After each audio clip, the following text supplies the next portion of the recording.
Hello दोस्तों, एक नई और ताज़ा कहानी में मैं आपका दोस्त स्वागत करता हूँ।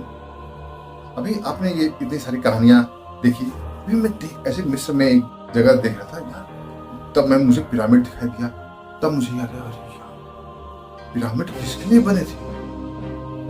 हमें तो बताया गया केवल फराहों के लिए बनाए गए हैं, केवल राजाओं के लिए समाधियां बनाई गई, मम्मी बनाई गई है।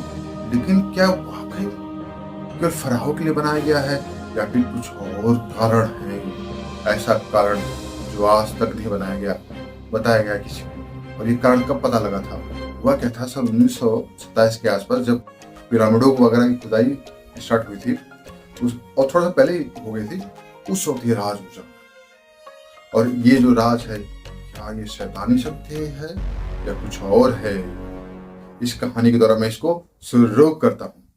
बहुत समय पहले, जब ये पिरामिड वगैरह बिल्कुल नहीं बने थे, इजिप्ट देश में पिरामिड वगैरह कुछ भी नहीं थे, एकदम जंगली कबीले की तरह एकदम लोग नॉर्मल तरीके से रहते थे। उस वक्त एक किलांगी नाम का एक कबीला था, सबसे बड़ा कबीला था। शिकारी प्रवृत्ति के लोग थे, हमेशा शिकार करना, जानवरों का शिकार करना, यही सब उनका काम हुआ करता था। खेती भी क्या करते थे, इसी तरह से उनकी जिंदगी चल रही थी। पिरामिड वगैरह कोई नाम निशान तो था नहीं उस वक्त। और इसी बीच में क्या हुआ, एक बार एक महीने के 13 तारीख को, उसे वो महीने के कैलकुलेट नहीं करते थे, हाँ, लेकिन तारीख वगैरह कैलकुलेशन वगैरह करके रखते थे। सूर्य के आधार पर उनका कैलेंडर होता था। तो 13 तारीख के आसपास से एक पता नहीं उल्का पिंड उपज गया। आदिवासी डर गए, यार उस उल्का पिंड के अंदर क्या है। जब उन्होंने देखा तो उसके अंदर त्रिभुजाकार करके, ऐसे त्रिभुजा करके एक आकृति, शीशे के टुकड़े के अंदर एक आकृति बनी थी। अबे उन्होंने सोचा यार होगा कुछ, वो बेचारे सोचे देवता का प्रसाद होगा, अपने कबीले में लेकर चले गए। लेकिन कुछ बच्चे थे और उन्होंने उसे खोला नहीं। लेकिन बच्चे की आदत, बच्चों को क्या है, हमेशा इधर उधर खेलते रहते ही हैं। बच्चे उस दिन भी खेल रहे थे। खेलते खेलते उन्होंने जल्दी से जो वो जो बॉक्स रहता है त्रिभुजाकार बॉक्स खोल दिया तो उसमें से एक छोटी सी आकृति निकली। लेकिन वो आकृति किसी देवता की नहीं थी, वो आकृति एक शैतान की थी। अब जब शैतान की आकृति उसमें से बाहर निकली तो लोगों को लगा नॉर्मल आकृति है, चलो उसे एक जगह रख दिया। लेकिन जब अगले दिन रात हुई तो उसमें से आवाज आ रही, उस आकृति के पेट में हल्का हल्का सा, मतलब निशान था, आग आग का निशान था। उसमें से मुंह से आवाज आ रही है, जाल बोला और लाओ, जाल बोला और लाओ, जाल बोला और लाओ। सब सोच रहे यार ये आवाज कहाँ से आ रही। सबने देखा उस मूर्ति में से आवाज आ रही। डर गए सब, मूर्ति कुछ मांग रही है। जो भी फल फूल थे उन्होंने उसे दे दिया। मूर्ति ने खा तो लिया, लेकिन अगले दिन फिर आवाज रही, जाल बोला और लाओ, जाल बोला और लाओ। वो जो आवाज थी हर दिन ऐसी, मतलब ऐसा नहीं कि जिस तरह से हंसी मजाक की आवाज नहीं होती थी, कान में चुभती थी पूरी तरह से, आवाज वो चुभ जाती थी। जिसके कान में जाए मतलब वो दर्द से तिलमिला जाएगी, बोले यार ये कैसी आवाज है। वो हर दिन वो आवाज बोलती, जाल बोला और लाओ। वो धीरे धीरे उन्होंने जानवरों को चढ़ाना शुरू किया, मूर्ति का पेट नहीं भरा। और जब नर बलि चढ़ाना शुरू किया, तब मूर्ति जो तीखी आवाज करती थी, आवाज अभी भी बोलती है, जाल बोला और लाओ, जाल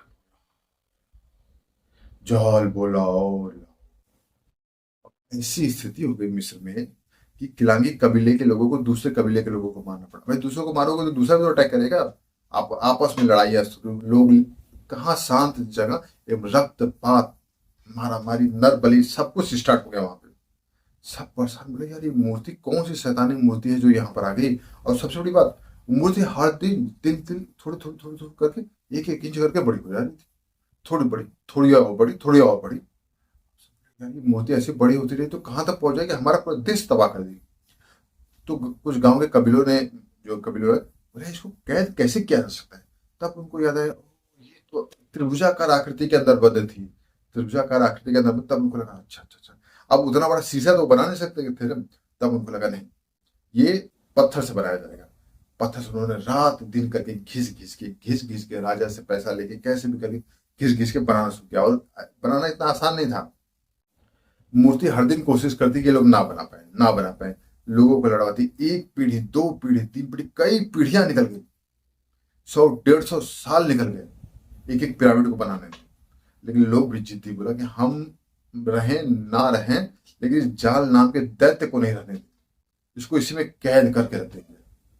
और करते करते 100 200 300 सालों के बाद जब सभी पिरामिड बड़े बड़े वाले, क्योंकि जाल का क्या था, जाल धीरे धीरे अपने आप को डुप्लीकेट करता जा रहा है, धीरे धीरे एक से एक से एक दूसरी तरफ डुप्लीकेट सी चल रही थी। तो उन्होंने हर जाल के जो जो जाल नाम का दैत्य था उसके ऊपर पिरामिड बनाना शुरू किया, पिरामिड बना, और जिसको धीरे धीरे 100 150 200 सालों में उन्होंने पूरा का पूरा कैद कर दिया।